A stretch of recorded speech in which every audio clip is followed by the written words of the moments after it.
She walks in beauty, like the night, of cloudless climes and starry skies, and all that's best of dark and bright meet in her aspect and her eyes. For each glance of the eye, so bright and black, though I keep with heart's endower, your voice, when you wish the snowdrops back, let it stay in my soul forever. Yet I will say what I hope and pray, or only a thought stronger. I will hold your hand until we turn grey, or even a little longer.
Just for the record, I didn't know about the helicopter.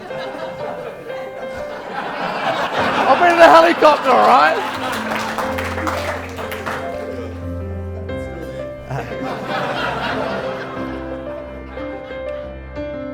Good afternoon. Welcome to our wedding.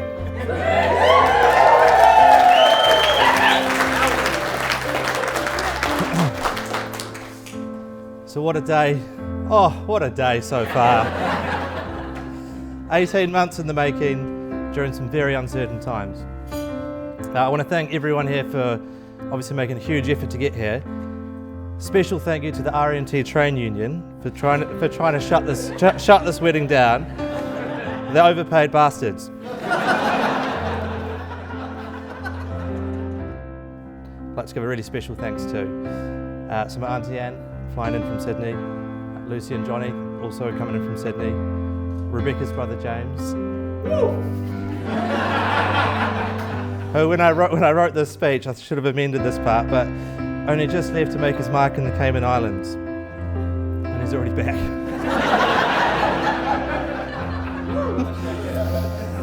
Seriously though, thank you for accepting me into the Snape family, making me feel very welcome from the beginning.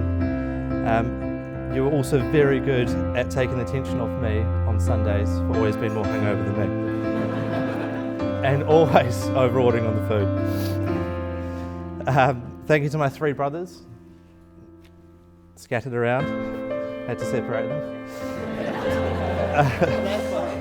them. So recently married Alex and Kate, Dan and Chloe, and Mitch, who's come solo without his fiancée Belle, who you saw with his beautiful daughter Scarlett, taking precedent over Rebecca and Today.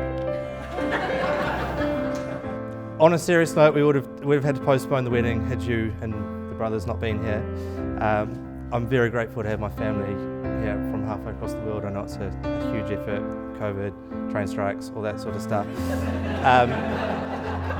To be fair though, Dad, Muzz, it was you who gave me a one-way ticket to London when I was 21. You could have just asked me to find a flat, mate.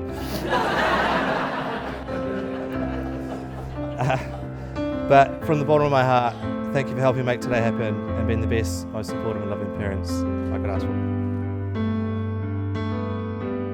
Saying there's no other, would you be the last benevolent mouthpiece?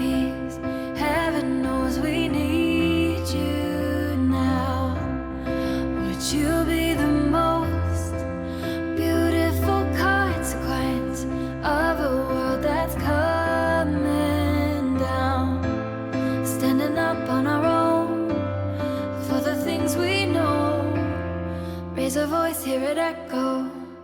Raise a voice, hear it echo. We know where we come from, we know where we've been. Takes a whole lot of broken hearts to change everything. Coming so far to be here again. But there's a new song singing, can't you hear it? Would you be the last benevolent mouthpiece?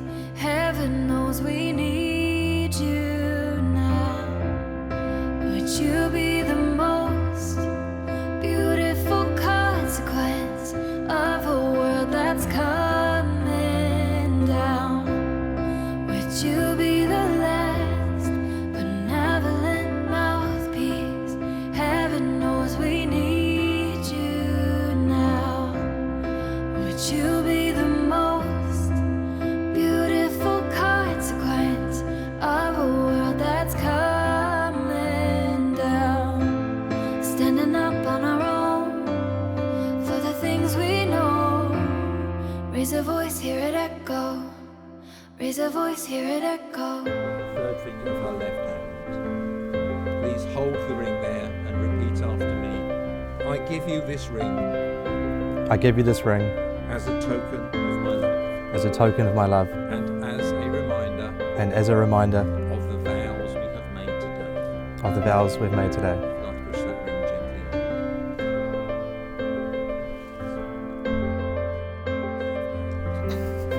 Please hold the ring there and repeat after me.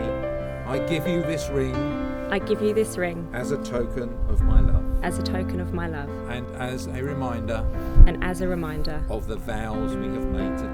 of the vows we have made today. I'd like to push that ring gently on. Nice.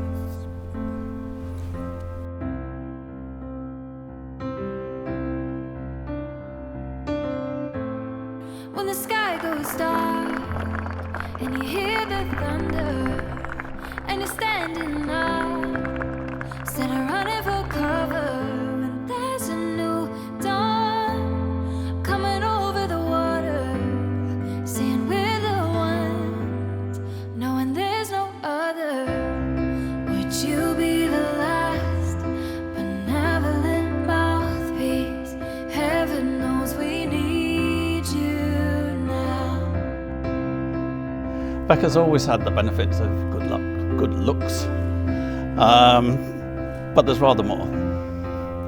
Determination, focus, organisation. I think you probably recognise some of those.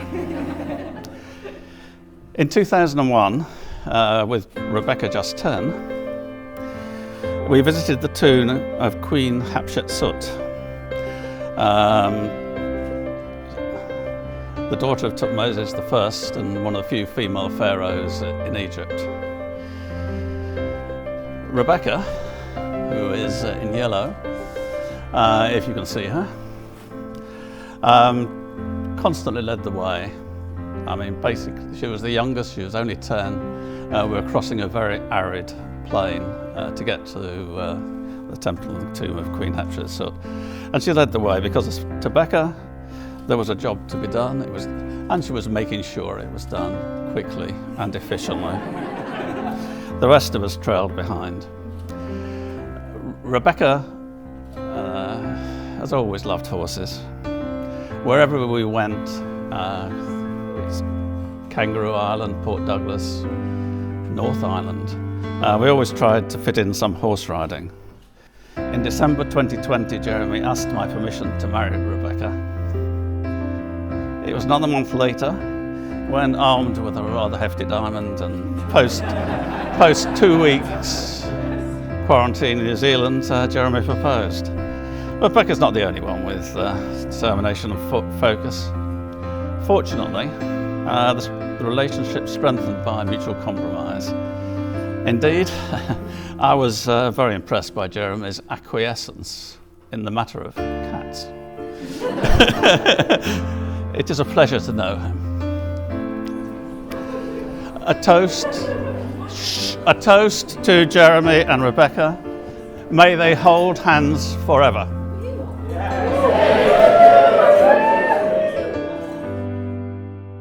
Hello everyone, I'm Jeramie's dad.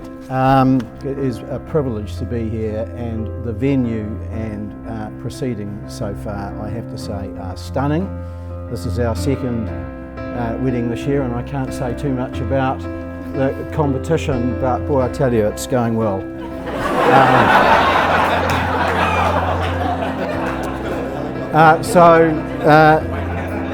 Jeramie Alexander Harden was born on the 7th of September 1998, and I remember... 88. Oh, 88. That was your fifth kid. My wife wrote that down wrong, I'm just going to say that. But I do remember that day because I bought a new car, and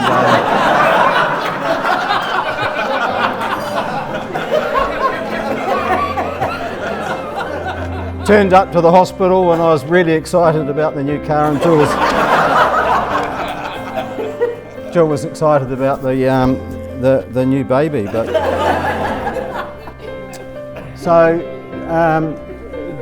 growing up, and it's just been an absolute joy and pleasure to watch Jeramie grow from that little baby into the amazing young man that he is today. And there is no prouder father in the world that exists. I can assure you of that. The one thing they did say is give some advice. So I thought about that, and I thought, well, I mean, I've been married myself for 100 years. I must have learnt something, right? Surely. I struggled a bit, but because I am a slow learner. But then it hit me, and I thought, well, the best advice that I can give both of you is be good listeners. And if you listen to each other, you will solve any and all problems that come before you. So I know we've had a toast, but look, toasts are great. I think it's not possible, is it, to over-toast the bride and groom. So would everybody please stand and to the bride and groom. All right, hey everyone. Firstly, I want to say, Rebecca, you look absolutely amazing today, along with all of the bridesmaids and everyone out here as well. Everyone looks amazing. So my name's Lockie, by the way. I'm Jeramie's best man, for those that don't know me. I found this speech somewhat difficult to write, largely because a huge amount of you here I've never met, or I've met you for the first time this week or today. So the problem was I didn't want to ruin what I'm sure is an absolutely perfect reputation that Jeramie has with everyone. Because he's such a flawless guy, and I'm sure everyone thinks of Jeramie in the best esteem. So I thought the best way to approach this was to just go through a few qualities that Jeramie has that's going to make him such a good husband. So the first one is he's very, very protective. From a young age, any time that we went round to his parents' place for a party, the moment you walked in through the front door, it was, do not touch Dad's stereo. And no matter where you were in the house, if we walked into that room, you'd hear, don't touch Dad's stereo, get out of there! And so I think went through the whole teenage years and nothing ever happened to that stereo, right? I had literally several months speaking to my fiance on whether or not we could actually come. I've got 2 young kids at home. Could we come or could we not? And we made the hard decision that I couldn't. And so I rang Jeramie up to tell him, mate, I'm sorry, I can't come. And he goes, what? But you're the best man. Right. I hadn't been told that. And don't you remember, when we were 16, we made a pact. Made a pact that we're going to be each other's best man. And so I said, hold on, mate, that changes everything. let me call you back. And I called him back in 5 minutes, and I'm like, mate, I can actually come?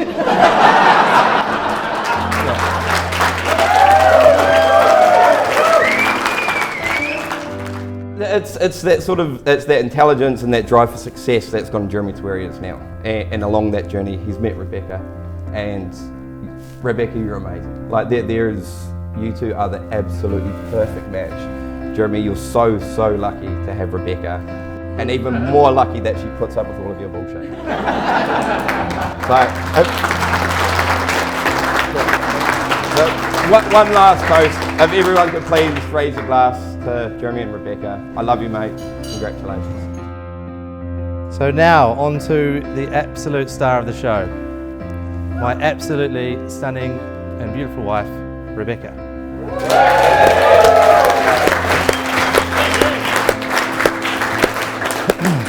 Thank you for finally agreeing to marry me after 8 years. Rebecca and I both met at our first real jobs 10 years ago at World First. So she quickly became my secret office crush, and after 2 years of groundwork, kitchen flirting, and water cooler chat, my long-term master plan became successful. Fast forward to today, and I'm now very proud to call you my wife. I can't wait to carry a living life with you, and very excited to see where this path takes us. You are my rock, my best friend, and I love you more than anything in the world.